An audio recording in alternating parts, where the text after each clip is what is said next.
So I was sitting down a stretch yesterday, and I popped the TV on. I'm staying in a vacation home basically, so cable boxes everywhere, which I'm not used to anymore because I live a life of streaming. Sat down, turned it on. BBC America was on, and The Next Generation was playing. So I was like, I'm gonna just leave this. But I had to watch commercials for the first time in a long time, and it's like, oh, there's just this thing where, like, it's Tuesday night at 7 p.m. and you can tell exactly the demographic they think is watching, which I am not.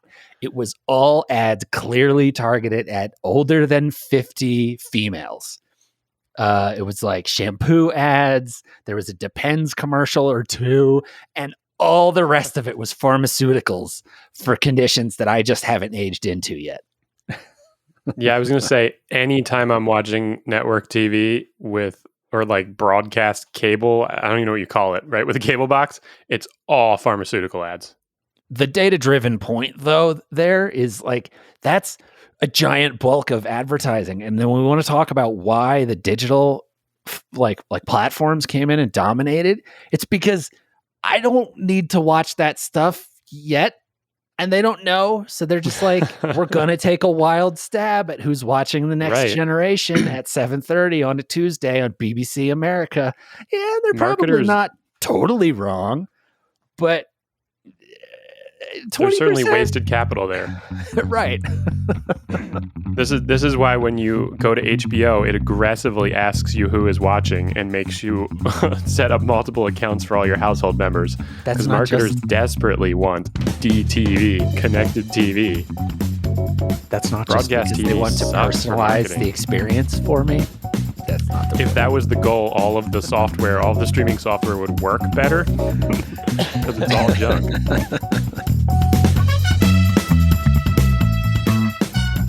Hey, it's the Data Driven Marketer, sponsored by NetWise. I'm Adam. I'm Brian. Welcome back for another hang in the Data Lab. So I feel like I should apologize up front on this one. I'm in a town at 7,000 feet, so I will probably sound winded most of this episode. And I'm holding my mic, which means it may very well get dropped. And if Brian is busy saying something interesting, I'm still going to put it in, even though it clunks about. Clunk. So how you doing, man? I still want you to say welcome to the database at the beginning. I think Data Lab's more appropriate, but database, like, well, right, because I think we're will working make people with think a little more. Data. Yeah. My welcome problem there to the database is it really clearly needs to be the data base, like the base where the data lives. Not just a database. I don't want to hang out in How about the data basement? It's just a spreadsheet with infinite layers. Ew. Data basement? Data basement. There you go. I like that one. Cool. So I think this week we're going to do our first sort of like callback episode. We had something that came up a few episodes ago, and in fact, we did a chart with it that has kept coming up in conversation since then. So we felt like we should flesh it out a little. You want to kick off with what that is? Yeah, I should have dressed appropriately. It's this concept that we still don't quite have a final name for, but we've been calling like the data-driven bow tie or the demand gen bow tie. Something data-driven growth bow tie. Yeah, it's a visual model to kind of replace the idea of a sales funnel. And it's so if you picture a traditional sales funnel, although you usually see them top down as opposed to side, but if you put it side to side and think of it a funnel on its side and then make it a bow tie shape instead, right? That's what we're talking about. Right. We'll run the graphic again with this episode. But so you mean you should have worn a bow tie? I should have worn a bow tie, correct, and two bow ties to prep for the future if we were going off Back to the Future 2 style choices for the but that was for this two neckties. Is there room for two bow ties? I suppose if you oriented them vertically, you flip them vertically. Yeah, exactly. Now we're talking. That fits really well with the twisting of the funnel and the right. So nailing it. So then the place to start is like what, which you already alluded to, it's sales funnel. But what is the Bowtie idea replace, I guess? Or I guess maybe to intro it a little bit, and then we'll jump back to where it replaced the graphic. We ran the chart with an episode that we kind of ended just barely at the idea of the bow tie, and then that got us into like, oh, we're going to go make this chart. But it really is sort of, it's meant to be a representation of the multiplying effect that you have when marketing and sales and all of those and anything else related to demand generation sort of lumps together into what we would call the demand gen department. And that even includes, and this is what we got to at the end of that episode, which I'll link to in the show notes. What we got to there was a conversation about how once you have marketing, plus sales, plus customer success all working together, you kind of have this amplification effect. So it looks like a funnel, starts big, gets smaller, but then also gets bigger on the other side. You get your bow tie, right? So yeah, I guess what's the idea of like, what does it replace, or what's it sort of a representation of? I guess the real way to say it would be it includes the sales funnel, but it just sort of expands on it, right? Yeah, that's the right. It consumes. It has consumed the sales funnel. And I want to be clear because I think a lot of terms that are used in the marketing space are interpreted differently by everyone. Kind of by nature of being marketers, we're constantly branding things and naming things, and then they get shifted and changed and rebranded and renamed. So not everyone means the same thing when they say stuff. I've been using demand gen recently on purpose a little differently than I think other people do, to just mean everything that you're trying to do with modern marketing, which is generate demand. We're no longer like pushing stuff. You want to like pull people in. You want them to be finding you and demanding, right? You want them coming to you. So, and I think that's across the board, right? It's in everything you're doing as a business. Right. And that's specifically relevant here, where we're talking about kind of changing the mindset of the sales funnel and including a broader swath of the company, right? Here we're talking about marketing, sales, which is kind of the traditional sales funnel. We still call it sales funnel, but really marketing's kind of used to be at the top, fill the sales funnel. But now marketing, like we talked about in that previous episode, is taking over steps, coming down the funnel, right? And now I'm just smushing up customer success, the concept of this whole other area that supports the business and helps grow business, right? That's no longer a cost center, I think is what we talked about before. Your customer support is the old brand name for what was a cost center. Now we've rebranded it customer success, and now it's a profit center.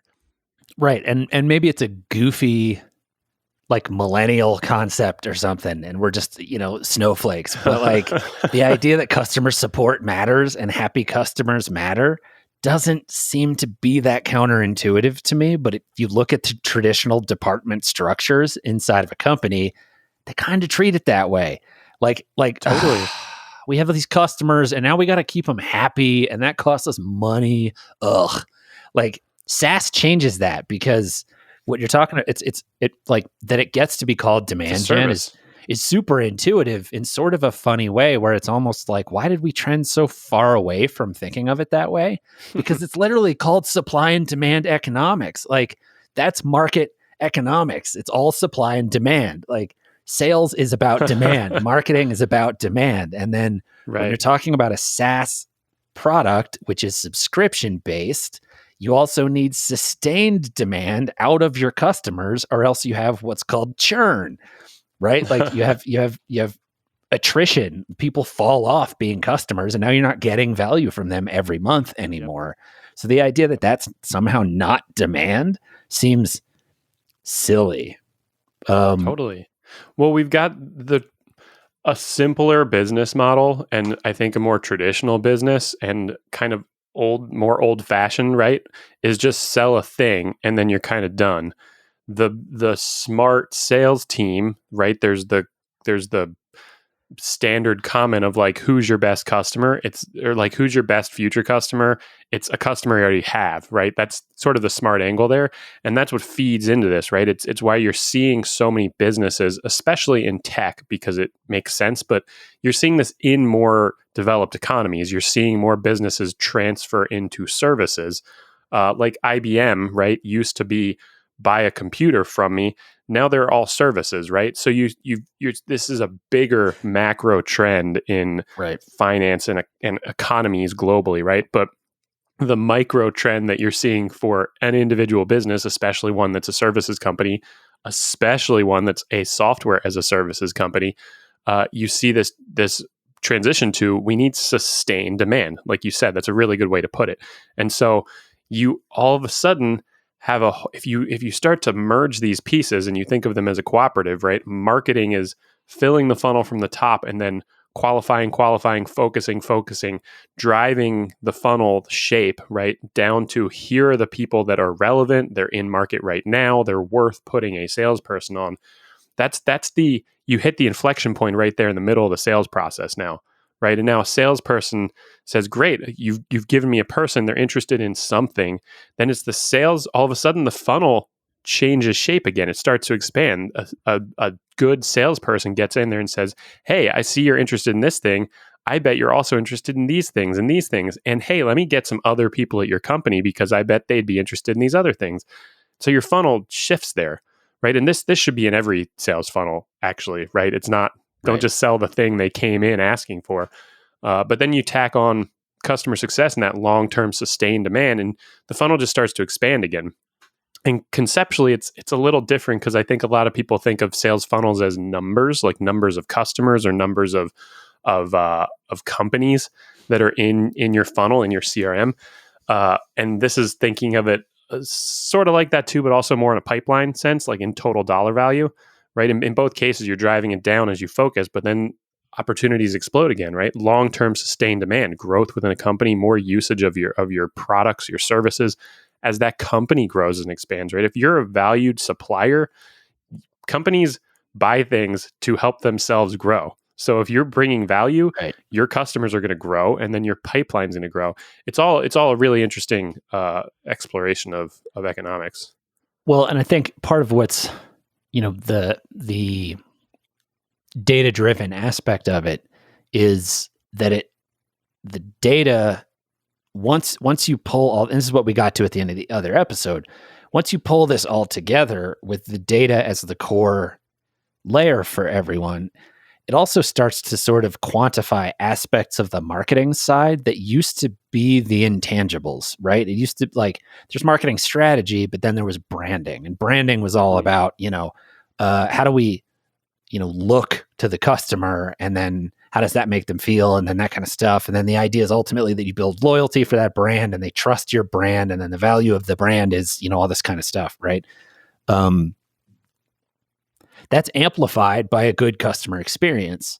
And ultimately there's answers for the marketers. And I said this last time, and I'll keep saying it again.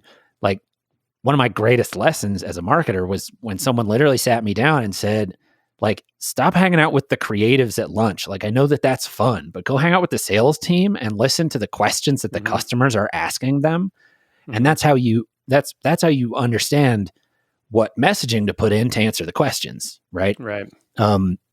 Once you get all of this stuff working synergistically, as much as I hate to use that like a corporate buzz term, but like, sales knows and can quantify the questions that prospective customers are asking you that you do or don't have answers for.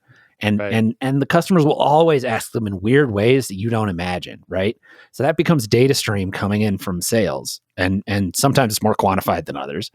And then out of customer success and customer support, you have the ongoing needs and questions of the existing customers who you also want to have happy, but also you get the stories about how it's working and the successes and the things like that, where sometimes it's this emergent thing where they go, we didn't expect this, but people have been telling us that they're using the software for this and it's great.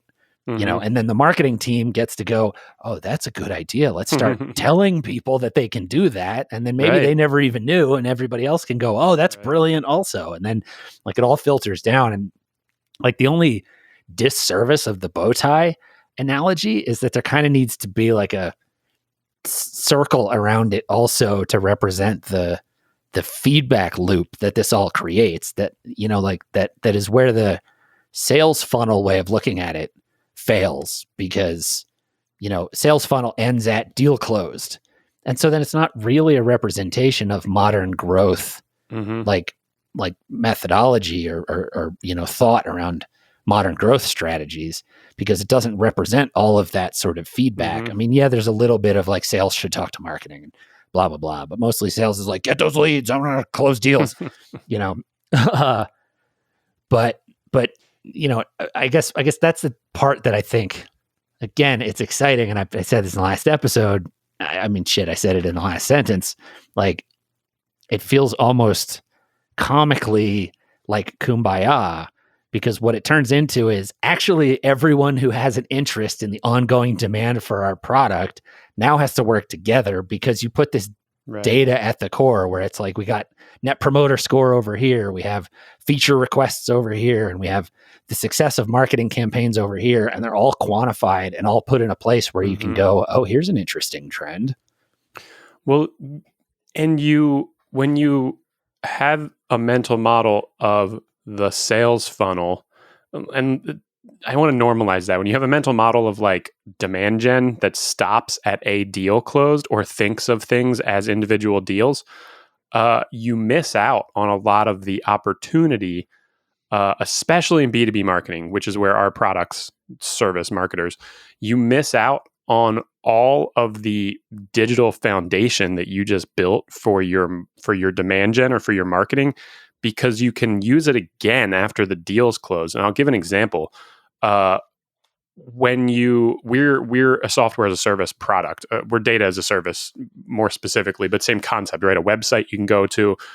We want users at companies with seats in our platform. They pay monthly subscription rates. And so it benefits us to have more people at a company using our platform. So just because we sold our platform to somebody at a target company, say we sell it to 2 people at their marketing department, but their marketing department's 500 people. It's a big company. We want to keep running ads to their entire marketing department. And in fact, maybe we want everyone who's a customer at our business, and this is one of our strategies, we want to be exposing them to our brand forever. So everyone in the marketing department at every current customer of ours sees our branding, because we're out there promoting, hey, your company is already using this. Check it out. Like, what a powerful way to be in front of someone and show them you already have this available. And then you get to drive adoption, you get to drive upsell, you get to drive stickiness of your product. And all of that is post-sale. It's post-traditional sales funnel. But it's the best way to continue to grow product pipeline. Right. Well, and that gets to the interesting part that's maybe more resonant for anyone who turned in for a data-driven marketing podcast. But like it really, this is sort of what they mean when they talk about inbound marketing, but it's also missing a piece, in my estimation of like what we're dealing with for the modern marketing here, which is exciting. The reason I get fired up is because, I'm before I was a marketer, I was a content creator, and before that, I was like literally swim coach. Like I have the educator brain. I love a situation where, baseline marketing is educating someone who didn't know about your product about it and how they can use it. But there's this other loop now, which is helping customer success then kick back to, can you say, oh, you can also use it this way. Oh, your company is already using our product, but here's this department that maybe they didn't think, so they never told you could use it. But if it's become sort of very much a pitch for what NetWise does, but there's a reason we're excited about it. Other people at the company might be able to use that for a different thing. And I'm in a cool position as a marketer where if I can identify that opportunity from internal data, based on existing customers, then I can go put together a project where what I'm pitching is a webinar to teach a different department inside of your company how they can use our data without needing a data science, like how they can use our tool to do cool data science things without the data science team, instead of just writing more ad copy to like try to suck more people into the funnel. I'm instead going, well, I'm going to grow the knot of the bow tie or whatever we want to, there's whatever we want to call it. Like, because, by essentially educating existing customers in an interesting way. And then, I can see where if you don't think of things in terms of the bow tie, you might have a superior who would say to somebody like me, that's not marketing. Stay in your lane. That's customer success. But then if customer success isn't primed to think about this the right way, then ultimately you're leaving that possible demand on the table. And that's there's a reason why I think you and me, when we're talking about this stuff, are so I'm continually seeing my thinking move towards marketing as consuming all this stuff, or at least to make it a non-confrontational concept, the concept of marketing, of modern digital marketing, and I do kind of mean mostly digital, gets to be an umbrella over all these things because it's there to support. You can do all of these things because of those capabilities. And so, and you see that as this progresses, everyone's familiar with a SaaS-based business model now, right? I learn about your company, I learn about your products, I decide I need it, and I don't ever talk to anyone. I just sign up with a credit card and start using a system, and now I'm a customer. So I may never talk to somebody. You might upsell me. I might be a customer for 20 years. It might be thousands of dollars a month that's on a corporate credit card or for big B2B products. And there is no traditional steps there, right? These are all modern concepts, right? Websites aren't that old. Most companies didn't have websites even 10 years ago, right? So, and in fact, I would argue most companies still don't have websites. Actually, if you look at our data, that'd be an interesting one to examine. But remember when you had to call to order a pizza? I haven't done that in so long, and it's so nice. But that was how it was when we were in college. You had to call up, and somebody would go, "Yeah, what do you want?" I remember calling the library with my mom to answer questions. Hey, we were talking about something and don't know the answer. And a librarian would look it up for you. It was a tremendous service. Yeah. And to be a public service, anyway, different topic, different podcast. So ultimately, the interesting thing, I think, with the demand gen bow tie that is, again, always exciting is like, we're not ultimately having to teach people about a new idea. I think it's just taking these pieces that already exist within most companies and starting to try to explain that data-driven marketing is actually ultimately about demand gen, which is ultimately actually about all of these different units within a company talking to one another with sort of data at the core, and ultimately like being able to run tests and stuff, right? I mean, even within customer success, you can ultimately get to that place of, does our net promoter score go up if we do more tutorial webinars once a week, twice a week, things like that you wouldn't usually think of as marketing. But the reason that I think we call the podcast data-driven marketer and not demand gen something, for one, has a little bit to do with us looking at the keyword space and deciding that marketer was a riper playground. There's like 10 different nondescript demand gen podcasts already. But also, I think what the way you always say it is like, and I think this is a valuable way of framing this in the bow tie conversation. It turns out that the marketers have the intangible aspect of this skill set in a way that ends up, like you said, it's this umbrella thing. And it's almost hard to talk about because I'm not trying to present my skill set as like the superior one or something. Like all of the other pieces of this have things that I can't do. I can't do what sales does. I know I've tanked whole startups because I thought I could and just can't do it. And same with customer success, although I've never gotten to the point of being able to tank a startup because I was bad at customer success.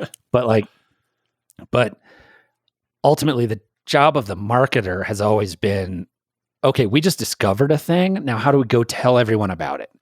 And so I think the reason you end up with that particular umbrella is because customer success, sales, they all go and discover things either from the data or from their conversations or whatever. And then the next step is, okay, how do we strategize that into demand and ultimately go out there and tell everyone about it?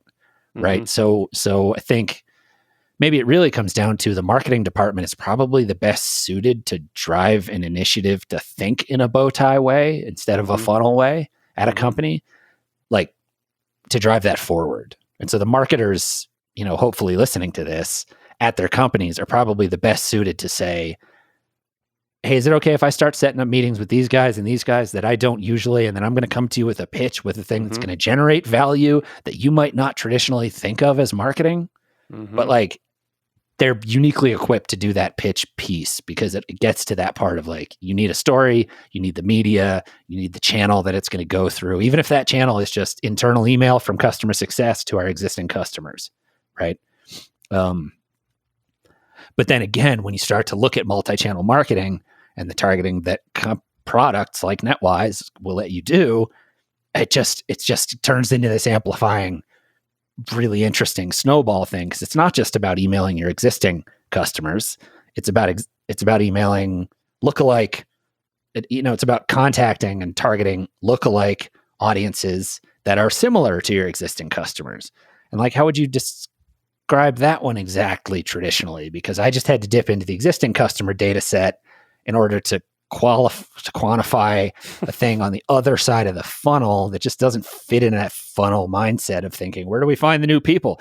I guess at 7:30 on a Tuesday watching The Next Generation on BBC America. You're touching on a really good topic for another episode, which is how to extract this information, how to work with these other teams, how these teams work together, but specifically as a marketer, how do you engage with your sales team and your customer success team, and what does your sales team need to be enabled with to extract this intelligence in a way that's meaningful for the marketer? Because there's sort of a translation step in there that's very, very challenging to do. And it's because both people are thinking differently right now. They have very, very different jobs. So that's a great topic for another episode. We should definitely do.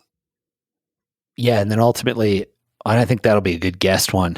We'll bring somebody in from sales, either at NetWise or another company, but there's a lot of interesting stuff to talk about there. Cause when you're talking about rolling out new ways of thinking and that kind of stuff, there are interesting aspects that are like core to the data-driven conversation, but they come down to how can you make data out of a process that has traditionally not been data heavy. And some of that's hard. Some of that's hard human level stuff. Like you have to get sales to learn that, learn the value of recording certain things that they're not really used to recording because they're used to just kind of having conversations and then that's moving the most on to whether part. It became a deal or not.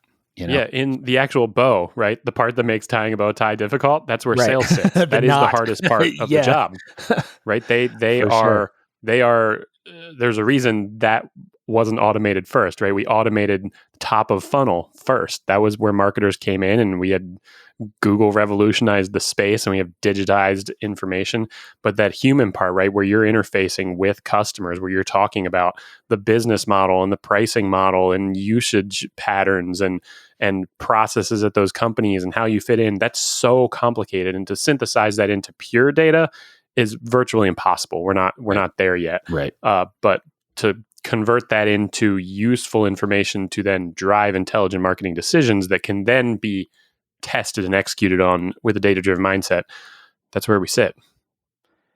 So that's what we're here for, to continue to talk about this stuff one little, ideally less than a half hour chunk at a time. So if you dug this one, if you want to hang around for future conversations like that, like, subscribe, whatever button does that kind of thing wherever you're listening to this.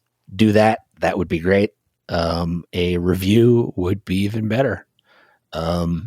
This has been the Data Driven Marketer. I'm Adam. Brian. Take it easy, everybody. Forgot to say sponsored by NetWise. This is sponsored by NetWise. This is sponsored by NetWise. We're sponsored by NetWise.